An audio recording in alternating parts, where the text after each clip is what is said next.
Commençons par la 11e édition du Forum Aspen Europe-Afrique de Paris qui s'est achevé hier. Le président Alassane Ouattara a pris part au forum. Et bien, à la cérémonie de clôture, le chef de l'État ivoirien a invité les entreprises européennes et les jeunes promoteurs européens à venir en Côte d'Ivoire. Il a plaidé pour que l'Europe continue de croire en l'Afrique. Le reportage de notre envoyé spécial, Abiba Dambélé-Saoué. Le président de Aspen Europe, Cyril Benoît, a d'entrée de jeu présenté l'invité de ce forum, le président ivoirien Alassane Ouattara, en des termes fort élogieux.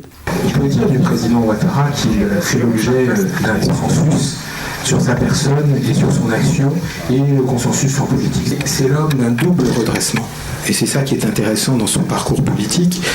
Le premier redressement en tant que Premier ministre du président Houphouët-Boigny, dans les années 90, il est rappelé parce que le pays va mal, dans des circonstances économiques et financières difficiles. Vous êtes maintenant l'homme d'un deuxième redressement en 2011, et là, je voudrais aussi dire que 9,8% de croissance en 2012 et 8,8% en 2013, c'est une croissance spectaculaire après des années difficiles. Le décor ainsi planté, l'invité spécial a pu délivrer ses propos stratégiques qui ont éclairé le public sur les efforts accomplis par la Côte d'Ivoire depuis son élection en novembre 2010. Le président Alassane Ouattara a expliqué l'utilité du programme présidentiel d'urgence, sa volonté de se mettre au service de son pays, la Côte d'Ivoire, ainsi que les performances réalisées sous son mandat. Quand nous étions dans l'opposition, il y avait combien 5 ou 6 caisses pour le cacao et le café. Aujourd'hui, nous n'avons une seule caisse. Et les paysans touchaient à peine 40% du prix mondial. Mais maintenant, nous avons décidé que les paysans ne recevront pas moins de 60% des prix sur le marché extérieur. À la date d'aujourd'hui, notre caisse a plus de 150 milliards de francs CFA de réserve. Alors que quand nous l'avons pris, c'était des dettes partout. 200, 300 milliards de dettes que nous avons dû éponger. Nous avons des prix aux producteurs pour le cacao à 850 francs CFA le kilo, alors qu'il y a 3 ans, les paysans ne touchaient que 500 francs le kilo, le cacao, et ainsi de suite. Le secteur de l'électricité, c'était la même chose. Il y avait des déficits. D'ailleurs, le déficit de la Côte d'Ivoire, il y avait quasiment 3 points de PIB de déficit dû au secteur électrique.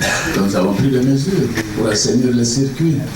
Et dans tout cela, il faut aussi tenir compte de la nécessité pour nos pays, pour croître.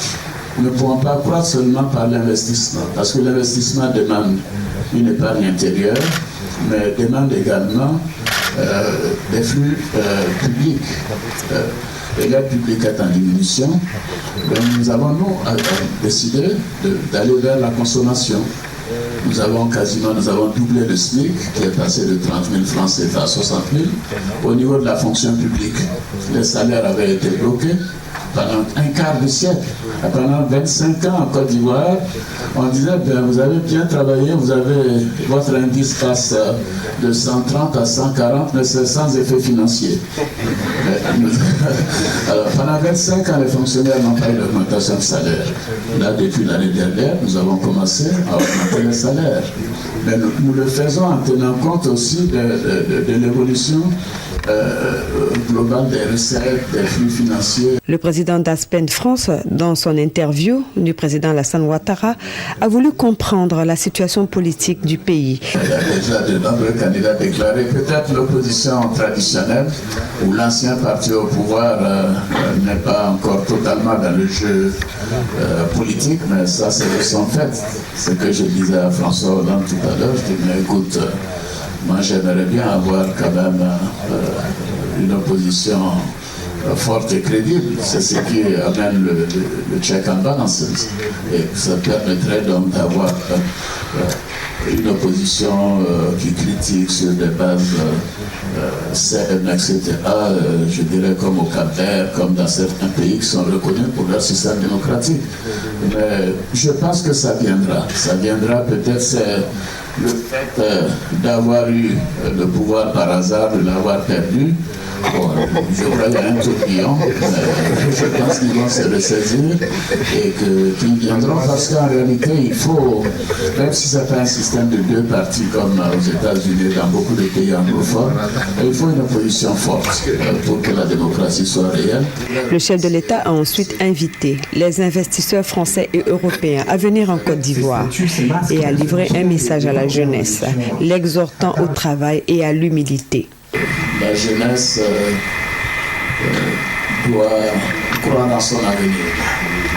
Mais je pense qu'elle doit également même être agressive en ce qui concerne ce qu'elle doit obtenir de son pays. Et la jeunesse doit également réaliser que les solutions de facilité, les raccourcis, ça ne mène pas très loin pendant trop longtemps. Et donc c'est le travail. Pour réussir, il faut faire preuve de certaines qualités, notamment être à l'écoute des autres, faire preuve d'humilité.